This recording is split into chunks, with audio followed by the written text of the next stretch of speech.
It's a very painful experience because everything that is supposed to create a healthy, ongoing, loving, intimate relationship actually provokes the victim of childhood sexual abuse into a spiral, a downward spiral that she cannot control, and she drags the intimate partner with her. The more the intimate partner tries to love her, to compensate for her fear of intimacy, to hold her, to contain her, to reassure her, the more the victim of childhood sexual abuse panics, hates him, rejects him. It is a kind, it is very similar to the twin anxieties in borderline personality disorder: approach, avoidance, repetition compulsion, abandonment anxiety, separation insecurity, versus enmeshment and engulfment anxiety.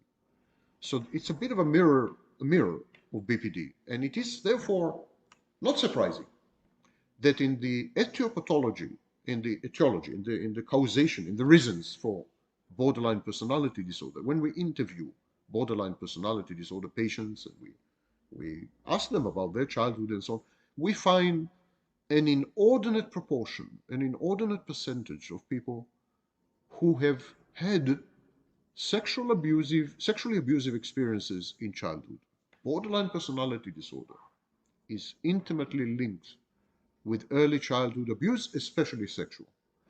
Dissociative identity disorder is almost exclusively linked to sexual experiences in early childhood, inappropriate sexual experiences in early childhood. So there is causation here. There's a direct line connecting these experiences in childhood and the unfortunate pathological outcomes. However, regrettably, the person who pays for all this is usually the intimate partner. He ends up paying. He ends up paying the piper. He ends up, suffering because to overcome these defenses against intimacy and love associated with pain and vulnerability and boundary breaking, to overcome these, you need to really be attuned, patient, and to work non-stop towards somehow convincing the borderline or the dissociated, the DID patient, convincing her that your love is going to be different.